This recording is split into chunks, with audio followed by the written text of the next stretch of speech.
do you guys act more as an unofficial, call it Web3 arm for these different pieces of talent? Is that I'd sort say of we're the more the representative for the brands. If got it? anything, like the talents have their representation, we're the representation for the brands in a lot of these conversations because the brands need it. Let's be honest. You put a brand in a room with a WME agent. There's some scary motherfuckers. WME is no joke. Like they're sharks in the water sent to kill you. So if you're a brand and you're not accustomed to that, especially if you're not one of the top 10 largest brands in the world and you still want to work with us, like we do still work with some leading Web3 companies. You're listening to Lights Camera Crypto, the podcast exploring all things entertainment and Web3. I'm your host, Stephen Ladden, and this week our guest is Cash Lab's founder and managing director, David Cash. In this episode, David discusses his career beginnings as a child actor, starting his own production company, and eventually discovering Web3 and forming Cash Labs, which has since been named the leading force in bringing Web3 to market by Vogue. For Cash Labs works with some of the most well-known brands like Netflix, Estée Lauder, and the NBA, and helping integrate them into Web3. Let's dive in. David, welcome to the podcast. Thank you so much for having me, Steve. It's a pleasure. Yeah, likewise. You and I had spoken about 2 months ago, 3 months ago, for a nice profile piece on Decential, which was focused on your company Cash Labs and sort of the work you guys are doing, specifically advancing the metaverse forward. And you had Metaverse Fashion Week and an assortment of other cool things. But for those who may not know the intricacies of you, maybe just start at the beginning. What led you to a career in Web3? Was that always was the internet something intriguing as a kid? Where did all of your early aspirations lie? Yeah, no, that's a great question. I appreciate it. And thanks again for having me on the podcast. I appreciate it. Yeah, I think from a young age, I was always interested in media. I was a child actor. I was making films since the fourth grade that I was trying to send to film festivals. I was in a lot of youth film festivals, as you can Wow. imagine, being like a trepidatious, very ADD child. And how that, I guess, progressed into Cash Labs, which since we last spoke, Vogue called us the leading force bringing Web3 projects to market, which is, I think they Wow. said endeavors. They used a nicer word. They said Web3 endeavors to market, which is very nice of them. I didn't even write that article, which was lovely. Yeah, since like between then and now, a lot has happened. I was an actor for 12 years. I ran a production company for just under 7 years. And then this is my third kind of official venture. And yeah, I've always been interested in new media. I think when I was a kid, that was like avant-garde theater and like weird theater practices and like mixed media theater stuff. When I got older, I guess that was my production company doing stuff in the realm of VR and AR, which I never thought was weird. That was always normal to me. And it was just like one of the many things that I saw people doing. Because, even in high school, when I was in high school, I remember I was a student tester for Adobe. And I remember that early version of Adobe Premiere was like good enough to render a VR X output.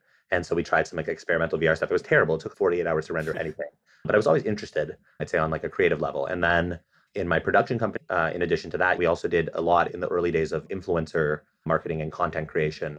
We worked with a lot of influencers. One of my early wins was when I was running my production company, David Cash Studios. They're always a little bit similar in terms of naming. Like Cash Talent Management, David Cash Studios. It's always under the same umbrella. I like my name. It's mine, so I might as well use it. Yeah, when I was doing that, we did a lot in terms of working with influencers and trying to bring social media influencers like Vine stars and then TikTok stars into more traditional media outlets. So like fashion magazines principally. And that was like our main thing. We got some social media stars published in Vogue, and that was very much our calling card. Yeah, Sure. hopefully that gives you some context, but I'm sure you might have some follow-ups from Yeah, that. absolutely. And I think though, so it sounds like then there was always an early interest in the arts and performance in creation.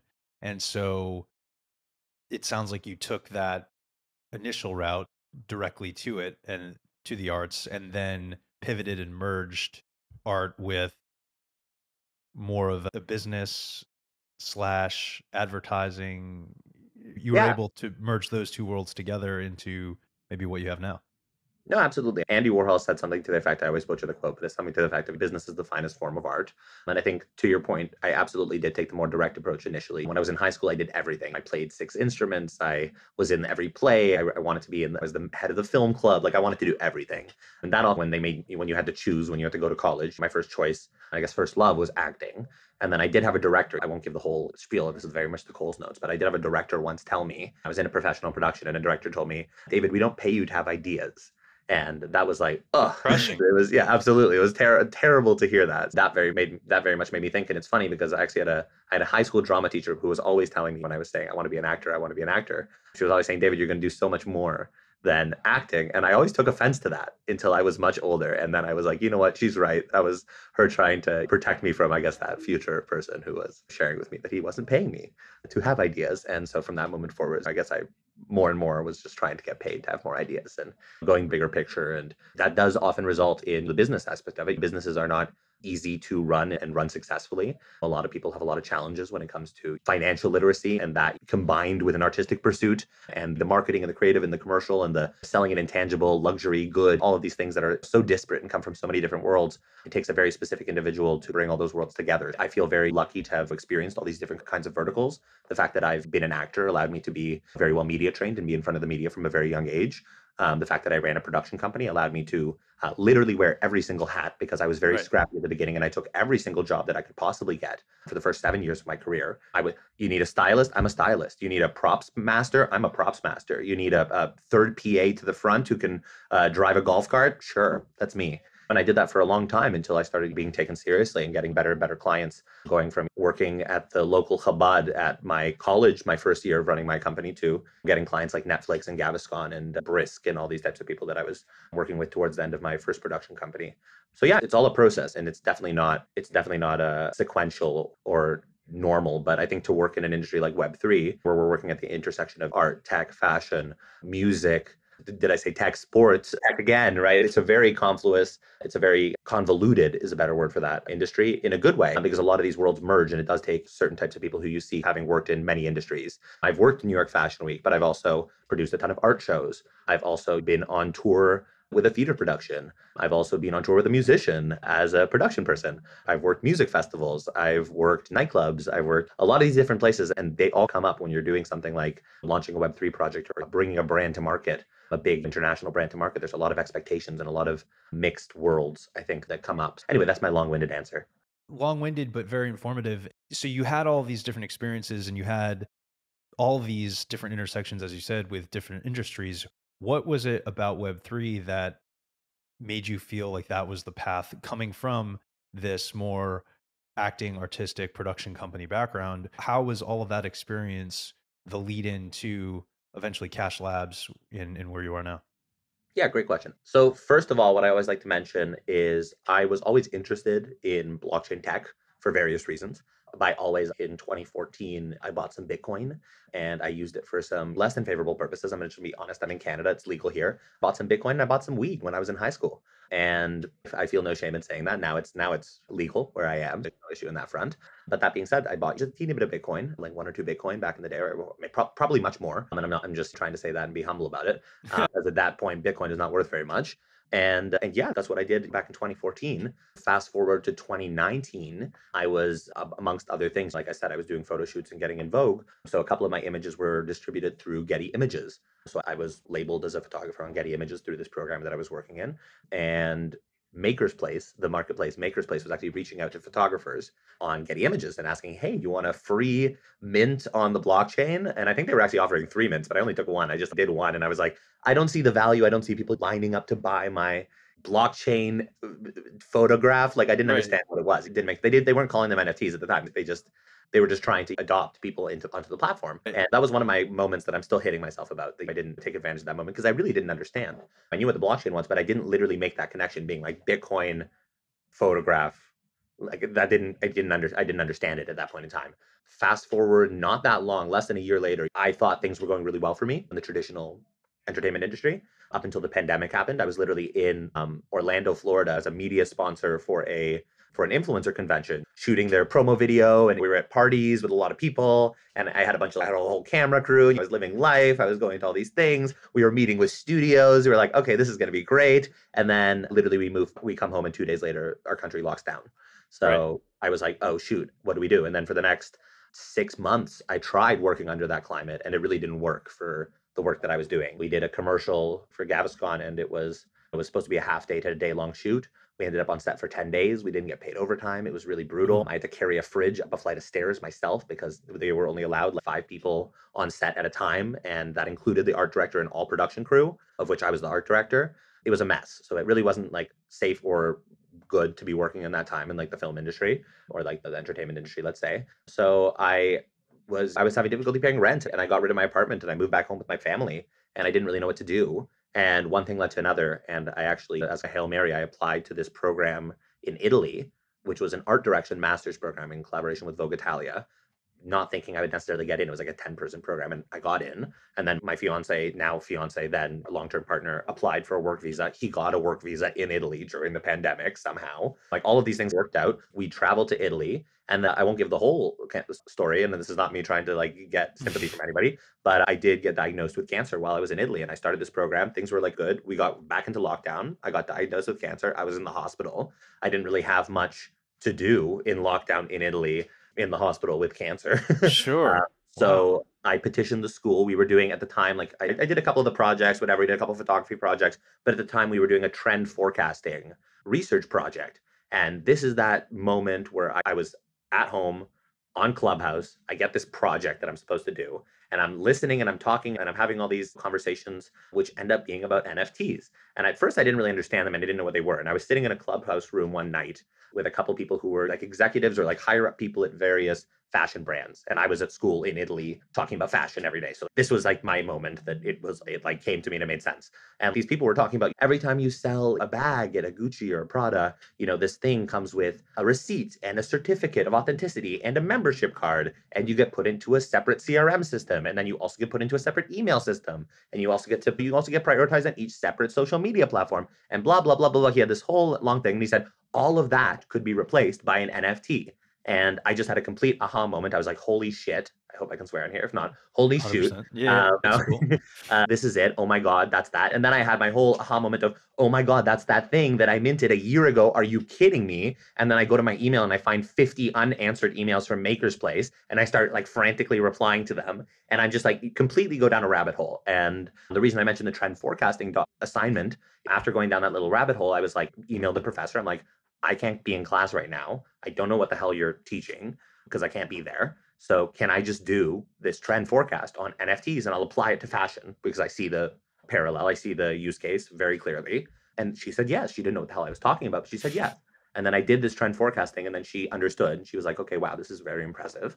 And one thing led to another. And since I was hospitalized and all this was happening, luckily, thank God, I'm fine now. But over this next better part of a year, about 9 months, while I was finishing my school, going through my health crisis, and living in Italy, all during the pandemic, I wrote my master's thesis on NFTs. And again, I came there to do my master's in art direction. That apparently wasn't the path that the world saw for me. But instead, I ended up really researching and I read every single thing that was possibly on the internet about NFTs at up until probably like April of 2021. So I was doing this fall of 2020, beginning of 2021. And releasing it then resulted in me being, at least to my knowledge, still the first like academic document that was actually readable. That was not just like a blockchain paper about Bitcoin, but actually a paper about, the title of my paper was NFTs as an anthropological device. And I released that online, literally not thinking anything of it, thinking that this is just my weird nerdy research thing that I did. And I was aware of some things now at that time, like when I was releasing that. I was having conversations with people, which like very soon after I ended up working with, about things that were going on at that time. A lot of the collections that were launching, we were coming up into the big NFT summer. This was April before May, where the Bored Apes launched. So we're coming up to that kind of period of time. But the reason I'm saying all this is when I submitted my master's thesis, I got 100% on my master's thesis. Vogue Italia is like, wow, this is amazing. They still, I think they read it 20 times later. And then a year later, then they started doing stuff in the space, which is fun. They can get mad at me for saying that. I don't care. I think it's fun. I finish my program basically, and I go away on vacation. And right before I go away on vacation, there's like a PDF version of this, which a classmate of mine who I'm still very good friends with to this day, the only person who I really like keep in touch with from my program, her name's Nicole Biondi. She's a local Florentine, and she now lives in Lisbon, Portugal. She's an art director. She's super talented. She's very cool. And she helped me rework like the thesis into an art book, something that looks cool. And I can send you a link. You can check out what I mean by that. But it's very visual. It's very interesting. There's a lot of gifs. There's a lot of imagery. I helped curate in a bunch of NFT artists that I liked at the time, from Andre O'Shea to Trevor Jones to like AddressX and Fabricant and everybody in between.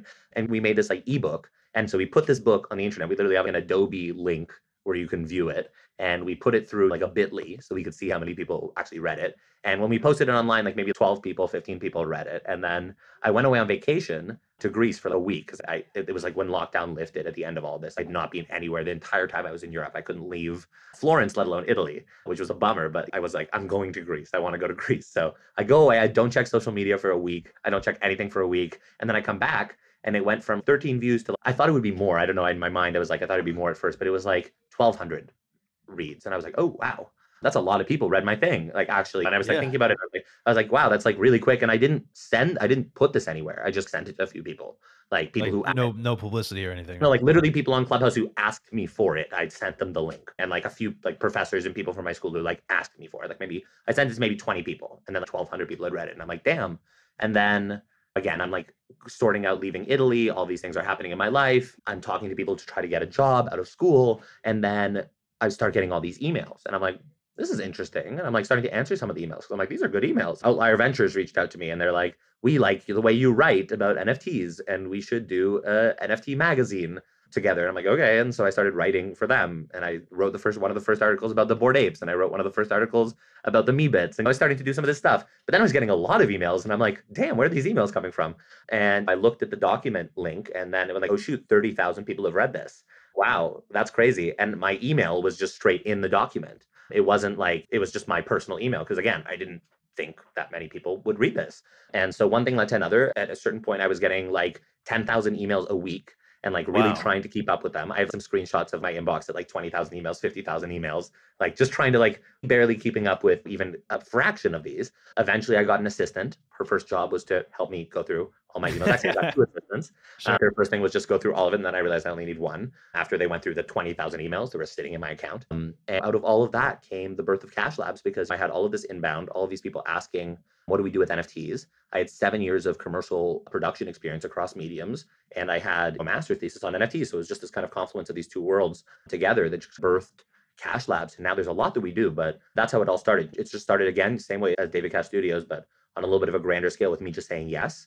And I've mentioned this before, but for instance, that thing that I did with Outlier Ventures, that put me in touch with over 100 of the biggest people in Web3 period, people ranging from Pranksy to the Larva Labs people to Whale Shark to a ton of amazing artists, Serena Tabaki, curators like Serena Tabaki, like an amazing group of people were a part of that original DAO that we put together to run that magazine, which I ended up being the editor in chief of. And then simultaneously, I started doing work with Unit London. And I always credit this back to these opportunities because I really do see it all being very, it's like the blockchain, it's mycelium, this kind of reference that everything links to other things. Sure. When I started working with Unit London, when they just started, when they called their NFT branch Institute, when they were launching that, they tapped on me to help them create content. Pedro from Institute tapped on me to create content again in these early days when I was one of the only people writing about NFTs.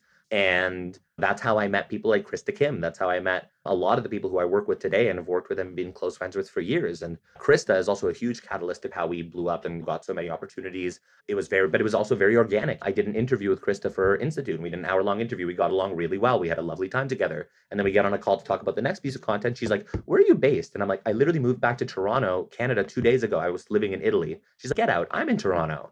And I'm like, really? And then so we went and got lunch that week. You know what I mean? Like very Yeah. organic. And then we started doing one project together, really enjoyed working together, started doing another. And we've done dozens of projects together now, all over the world, in Miami, in Europe, in New York, in Toronto, and now she's in LA. Yeah, it's a beautiful confluence. One thing always leads to another. And I would say the story from that point is all very linked together. I'd say once I got on chain, Sure. officially, it was very linked together. And I'm a huge DJ and I have hundreds of NFTs. So throughout that process, I very much got myself ingrained in the world in a number of different ways, completely enamored, still am right now. Yeah, this is all I do now. And it sounds like too that you, from that early interest and pursuit and career in acting and film and with your production company, it sounds like then the merge with Web3, as you mentioned, happened organically, but it still was you pursuing an interest. And then by acting on that interest, that eventually led to opportunity, which led to the formation of Cash Labs. But it was all rooted in, as you said, you saying yes and taking action on what you found exciting and interesting and relatable to what you liked. I always used to joke that I couldn't have a hobby because I would always end up turning it into a business, especially when I had David Cash Studios because it was so broad and I did everything. I would watch a video about somebody painting on jackets. I don't know. I watched this Basquiat documentary and then I watched a bunch of spray painting videos. And then all of a sudden I'm like, I want to paint on jackets. And then I did a New York Fashion Week collection where I painted on stuff. You know what I mean? Like I always would just take things and run with them in ridiculous senses. And that would result in like me in my dad's backyard with a can of spray paint. Like spray paint because I couldn't find like a park that would allow me to spray paint because I'm just some kid from Toronto at that point. I don't know, I was probably 19. But yeah, I always had that attitude. I would say if I have something I'm passionate about, I want to do it. I have this crazy idea for an art film. I'm going to do it. I'm going to execute it. Yeah. And it's actually really funny because when I was really crazy artistic, more so than now, I was actually watching a lot of these like Gary Vee videos being like, anything you're passionate about, just do it. And now it's funny because now I'm full circle. I just interviewed him for Vogue and now I'm working with him. And I haven't watched his content in years, but back when we were doing this, it just made me think about it. Back when I was doing this type of stuff, I absolutely was following that kind of, you're a kid, you try everything, do everything. And I was like, yeah, I am a kid. I'm going to do everything. Let's go. I love the full circle nature too of the Gary Vee element, and because I think he would be a large proponent of exactly what we're talking about here, which is leaning into what you enjoy and Totally. letting letting the organic process take Passion is a full. great vehicle Yeah, for success because if you're really passionate about something, the likelihood of you actually following through and bringing it to the finish line are much higher, I find. totally. And in that sense, do you think that having that passion, having that interest, and really what you're saying, the pursuing all these different things and seeing business opportunities in them, it seems pretty well positioned to like Web3 sounds like the ecosystem for someone like you. Like it sounds like for everything that you're interested in, the opportunities and the ability to take action on interests in a variety of different and creative ways is the landscape of what you're working in. 100%. And that's one of the reasons I love Web3 because I may have already even said this, but I think Web3 exists at this beautiful confluence, this beautiful meeting point of art, fashion, music, culture. And that really interests me on a really deep level. And I think that the deeper I delve into all sorts of elements from the metaverse to eccentricities of DeFi to generative art and creative coding to and everything in between, all these things, these worlds that Web3 opens the doors to. Even now, delving into things beyond Web3 like AI and all types of new tech, holographs and the HoloLens, and how we can move things further in terms of extended reality technologies. All of these things still very much interest me. And I always like to exist on the bleeding edge. And I think that's what I've learned educating myself about this space and really diving in deeply over the past 3 years. What I'm really excited about, I think, now is a little bit different than what I was excited about a year or two ago. I think when I was younger, and I think a lot of young people hear this, everybody says you have to pick a niche, you have to double down, you have to pick a small area that you want to specialize in or specify your intentions towards. And I always shirked that or didn't take that seriously until I started running a business for multiple years. And I think that when we started, again, like we're talking about, I said yes a lot. I still do, but not as much, not nearly as much. I think when we were starting, there was so much inbound that it was difficult to say no. And there was so much opportunity that there were a lot of things that we wanted to say yes to. I wouldn't say it's very different now. We still do exist primarily on inbound and referrals as a business. But again, when we started, we were the only ones doing what we were doing, or one of the only ones doing what we were doing, or offering the services that we were offering on a commercial level. And so we got a ton of opportunities just from being first mover advantage, I would say, in the early days. So we've done over 200, almost 300 different activations, projects, things with brands, with artists, with people on the blockchain. You can check them out. And that's one of our calling cards is everything that we say that we do, you can check out. You can go see for yourself, whether you like it or not. It's there. It's part of this space. And in terms of what you guys do, maybe just to clarify for listeners who aren't Yeah. aware, what is the core business of Cash Labs and what do you guys, I know you have a breadth of project and activations that you work on. What's a high level overview of who you guys are and what you're all about? So our calling card today is Cash Labs brings Web3 to market. And like I mentioned at the beginning of the interview, Vogue was so kind as to say that we're the leading force in bringing these types of Web3 endeavors to market. Specifically, our business model right now is based around three pillars. Those pillars are content creation, Web3 PR, and community building. But I would say we have three arms of our business beyond those pillars. Really, part of our business is a production hub. It's a production company. We do 3D production, we do metaverse production, everything in between, 2D production, video production, all the things that I did before and beyond within this very specialized Web3 space. We do go to market, everything from strategy to managing social media platforms to growth hacking and growing social media platforms across Discord, TikTok, Instagram, Twitter, you name it. and PR, and like I said, Web3 PR, this kind of specialized realm of PR that only Web3 really knows, everything from Twitter spaces to traditional media and everything in between. And then the third realm is more client facing, it's quite private. I don't talk too much in specifics about it, but it's our talent arm. And this is something that we've been incubating for the past few months and using with a lot of different clients. But we do privately represent about 100 different thought leaders and artists within the Web3 Oh, wow. space to major brands. And it's not something that we advertise publicly. It's something that's just B2B focused, but we Okay. happily talk about it. A lot of our larger brand clients, who again, many of them are very deeply under an NDA, but the ones that we can talk about, people like Farfetch, people like Estee Lauder, etc., can take advantage of these types of services. But just in context, I would say when we began in these early phases, like I said, when we're like drinking from the fire hose, let's say in the early days of Cash Labs, I wouldn't say that we have the same business model. We were just very much doing, like I said, like whatever people needed, essentially. Like, hey, I need an article written about this. Okay. Hey, I need a video made about teaching people what NFTs are. Okay. So we were just saying yes for a long time. And then I think the pivotal moment, which we talked about in our last interview for us, was Metaverse Fashion Week, where when we can talk about more details about this, but just on a really high level, 1.4 billion people witnessed this event through some form of media or an article or something. That was our organic media reach in terms of organic individual people. Only 150,000 of those, and I don't know exactly what percent that is. I probably should. My math is not incredible. It's not what I do, but unless it's a dollar sign in front of it, I would say that percentage of people was really low from my perspective in terms of who was interested in this versus who was able to experience this. And that really changed our business model. And that's why all of these things that I'm saying right now are very B2B focused for a reason. And that's because we really want to help onboard the rest of that billion people that were trying to access Metaverse Fashion Week and weren't able to successfully that first Metaverse Fashion Week. And the way that we see that being facilitated is through massive consumer brands, massive publicly traded companies with tens, if not hundreds of millions of consumers who already enjoy their products and their services. And we see holistically and organically onboarding those audiences and those brands as being the recipe to actually making Web3 technology viable. To answer your question, and again, a bit of a long winded way, that's what we really care about right now as a company. And that's really where we've shifted our business model from where we began to where we are now. Got it. So it's really using the opportunity that large brands present through their reach and their audience and the people, the community that And already their product exists. and their brand Right, loyalty and right. all of these things. Absolutely. Yeah. And taking that and just converting it to Web3.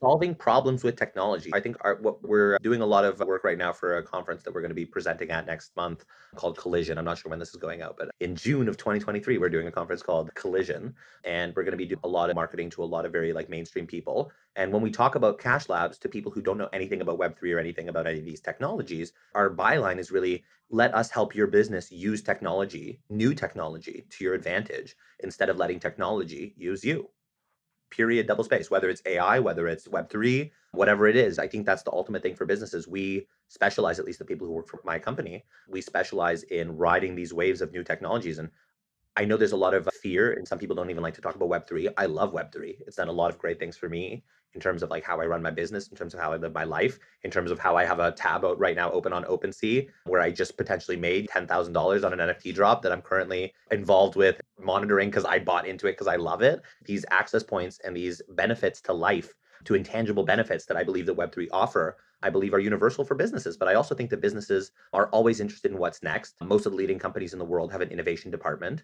And that's something that's going to outlive all of these specific technologies, NFTs, other than the blockchain and the metaverse as a concept. All of these things are going to come and go in terms of popularity or in terms of relevance. And I think that in order to stay relevant as an agency, as us, we have to be willing to ride this wave with businesses and help them navigate these new technologies again in a way that doesn't alienate them or their audiences. And that's the difficult part. If you hop on a call and you say, okay, you're going to do an airdrop to all of your users and they're going to all have to sign up for wallets and it's going to Right. it's so easy. You just have to add a Polygon tap to your MetaMask. If it's too complicated, You've yeah. lost them. They're Right. gone. They're not there with you. You've already lost them. So I think that's the challenge. And that's what we're working on right now with a lot of brands. In terms of working with brands, you mentioned you have the in-house sort of talent hub that isn't necessarily advertised, but is a service and an opportunity for the brands that you work with to engage with. Is that sort of how does that help leverage your work with those brands? And by having everybody in-house, how does that again just make those integrations and activations more seamless? That's a great question. I like to say that we're a full stack solution for brands. When we're working with a partner, we don't want them to necessarily have to seek assistance in other areas. And because of that, we're very collaborative. We're not very, it might, that might sound competitive, but it's actually the opposite. We do work with most major agencies in this space. If you can think of somebody, we've probably worked with them in the past, or we work with one of their subsidiaries. We do outsource a lot. We do hire a lot. We do third party integrations where people are subcontracting through us. And we do that because we want the best quality outputs for our clients. Again, period, double space. It's not a question. It should be a solution. We like to solve things. We like to solve them to the best of our absolute ability. So if that requires me, if somebody wants an incredible metaverse build and they're willing to spend a lot of money on it, that involves me reaching out to Michael Potts, who is the design lead at Polycount, which is owned by Exclusable, and me engaging him because he's very expensive, but he's the best. And I know if that's what the brand wants, that's what the brand's going to get. So to that effect, in terms of the talent portion of what we do, I'm a curator, I'm a writer, I'm also a strategist, and I also run Cash Labs. So I do a lot of things, and people know me for a lot of reasons. Some people know me as David Cash, the writer for Vogue. Some people know me as David Cash, the curator for Decential. People know me for different things, and a lot of brands will trust my opinion and my taste level and my perspective. Yes, I have the credentials. I have a undergrad in art history and a master's degree in art direction. I ran a production company and was an art director for 7 years. There's a lot of reasons why I'm good at curating just on paper, but a lot of brands do trust, again, my taste level and my knowledge of the space to curate things on their behalf. So a lot of the time I am personally a curator for brands. So often the reason I set this up the way that we have it right now is when Cash Labs is engaged with a client, a lot of the time part of our scope will involve, if I'm involved, will involve some level of curation because it's one of the things I'm extremely good at and a lot of brands trust me with. So I think that's the reason why a lot of the, if not all of the artists, thought leaders, individuals in our talent pool, which again, as you can tell, I'm purposely being subtle about it because again, we're not a talent agency. We don't represent any of these artists as their management or as their agent. We are simply an intermediary with their agents, and a lot of these are represented by the top managements in the world. You think WME, CAA, UTA, all of these types of agencies. Again, that's their management. We are not their management. We are the arm that connects them with brands, and we have continued to provide value to a lot of these artists for a very long time, to the point where they feel comfortable with us privately representing them to these large brands who we work with. And so that's really how that's worked into our equation. Again, we like to be full service. So if we're working with a brand on a strategy scope, we also love to be able to be the person running their social media. Also love to be able to be the person who's managing their growth plan for the next year. We also love to be the person who's managing their partnerships and bringing in other people for them to work with, even if those are other agencies who we can then subcontract under us. So Got it. we Got are it. very Got it. ecosystem driven. We're very customized in terms of our scope. And especially for the larger clients that we work with, think like the top 10 largest companies in the world, we are extremely customized to their needs and will always happily, with one of our clients right now, we have 24 different scopes of work that we're working on with them right now because we're very open to that and we're very collaborative and we want to see them succeed. And so a lot of those sort of subcontract relationships enable you guys to say it's a piece of talent and you want to help them work with a brand.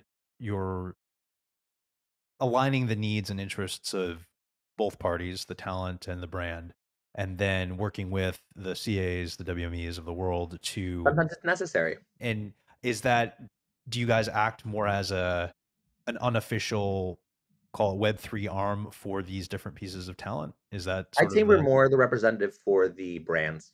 If got it. anything, like Got it. the talents have their representation, we're the representation for the brands in a lot of these conversations because the brands need it. Let's be honest. You put a brand in a room with a WME agent, there's some scary motherfuckers. WME is no joke. Like they're sharks in the water sent to kill you.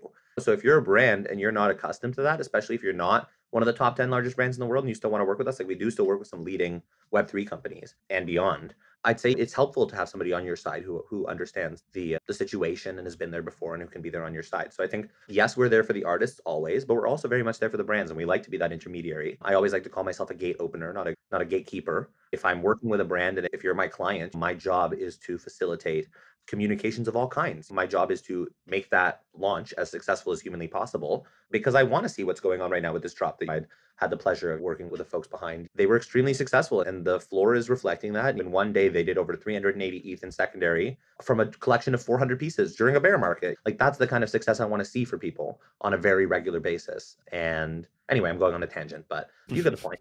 I do. And on that tip, in terms of success and what you hope to bring to and deliver to those clients, what are you working that you can speak to now that you're excited about and you look forward to? I know you mentioned Collision coming up. What projects do you have that and collaborations in the works right now that you're looking forward to? Unfortunately, most of what we're working on right now is top secret. The biggest project that we're working on right now is very much under wraps, probably until this fall, but I'd be happy to talk about it in a few months. It's been something we've been working on for over a year. It's going to be massive. It's probably going to be the biggest thing that's happened in Web3 thus far. And that's not me trying to hyperbolize. It really is insane. Public facing, one of our lovely clients is Farfetch. I'm currently a mentor for the Farfetch and Outlier Ventures Dream Assembly. So I have the pleasure of currently working with I'm a mentor for 5 different brands currently under their umbrella, which I'm super excited about. So a lot is going to be coming out over the coming months with each of these brands. So do check out my Twitter and see what all these incredible people are doing. I'm pretty confident that at least one of them is going to be the future of fashion in terms of plugin integrations. Like we're going to get some really cool solves for the application layer of the virtual fashion system and the traditional fashion system. So I'm really excited about that. Also, in terms of things I'm allowed to talk about with Farfetch, there have been some public facing activations such as Twitter Spaces. If you go to their Twitter and you scroll around, you'll see a ton of different Twitter Spaces, curations, shout outs from people in the space. So it's been a pleasure to work with them in terms of letting them holistically enter into the Web3 foray as they're still pending a release yet, but they already do things like accept crypto payments. They've already definitely taken a big step into the space thus far, which is super exciting. And then there's a number of different fashion brands that we're working with right now. Unfortunately, all of them we can't talk very much about. We can talk about this drop that just went live, Operator, Human Unreadable. That's the project that I keep alluding to. They just went crazy on secondary. That was a collaboration between them and Art Blocks. I will not take direct credit for it, but they've been my friend and client for a very long time. And yeah, that drop went live and sold out in 30 minutes. It's the first time that a queer couple, they're a married lesbian couple, to my knowledge, has sold out a collection like this on Art Blocks. Wow. Sold out in 30 minutes yesterday. And again, the floor price is currently, and this is one day and 3 hours after it went live. The floor price is already 2.3 ETH. Yeah, 2.3 ETH, and they've done over 392 ETH in volume on secondary in just one day, which is absolutely absurd. Very proud of that. That's somebody who we helped them mint their very first NFT just a few years ago, which is really exciting. Yeah. That's how trajectories can happen in this space if you really stick to it and do an incredible job consistently. Also, our client, The Fabricant, is going live right now with their Capers drop. We have an assisted mint. I'm going to be doing a live mint with them in the next couple weeks, so you can keep an eye out for that. Do highly recommend checking out The Fabricant. They're a fabulous brand. And I'm trying to think if there's anything else I'm allowed to mention. I don't think there is, other than Collision. Yes, you did allude to it, so I will mention it. I won't be rude in that respect. We do have a booth at the Collision conference this year, which I'm super excited about. We're going to be showcasing Cash Labs. We have some interesting presentations around. We have our growth hacker who's going to be there live in person, and he's going to be doing some fun, very interesting things that do involve the blockchain and AI. So if you are in Toronto, I do highly recommend you come and check that out. We'll have something for you. We'll have a free NFT for you. That's all I'll say. But yeah, hopefully I didn't break any NDAs by saying any of that. So Hopefully not. Supremely comprehensive. Just out of curiosity too, and thank you for sharing everything that you're allowed to upcoming. How do you guys have a stake when you help a brand or a company or an artistic duo launch an NFT? Is that, are you just are you guys getting paid to help the launch and then you clap Well, your we hands or? typically work in a traditional agency model, so we actually rarely we have done drops, full disclosure, I don't wanna lie on the record. We have done drops where we do take a percentage of the drop, but typically we work in a traditional agency model where we just take payment for services. So typically, if I like the drop, I will personally invest in it. Like the drop that happened yesterday, I bought 2 of the pieces with my own money. I spent 2 point something ETH. You can see it on the blockchain, it's mine. They Mhm. didn't send me that ETH, you can also check that because I like them. But also that's with somebody like Art Blocks. Art Blocks is very to the record. The artists only got 1 piece each. Sometimes it's like that. Sometimes we do take a small percentage, but typically, and for most of the larger brands that we work with, especially with their corporate infrastructures and how tricky that is, we usually do not take a percentage unless we're working with an individual artist, I would say. We typically do not take a percentage. We just do it pure retainer model. Got you. Very cool. David, I appreciate the time. This has been another fantastic conversation. And you mentioned you're active on Twitter. Where can people find you and Cash Labs, and if they want to get more involved? Yeah, I really appreciate it. And thank you again for hosting me for another conversation. It's always a pleasure hanging out with you. You ask great questions and you allow me to ramble. So I very much appreciate it. If you want to find me online, you can check out me on all social media at DavidCash888. So that's Twitter, Instagram, and I think I have a TikTok. I think I have some stuff there. So if you're a kid and you like TikTok, go there. Check it out. Yeah. And also on LinkedIn at DavidCash888 as well. And then Cash Labs is available. This is the annoying one. You can find us on LinkedIn, but you can also find us on Instagram at cashlabs.io and on Twitter at cashlabs_. And on Twitter, look out for the gold check mark. I had to pay for that. So please, Yeah, make it worth his while, ladies and please, gentlemen. please. Yes. David, much appreciated. It's a pleasure. Thanks so much, Steve.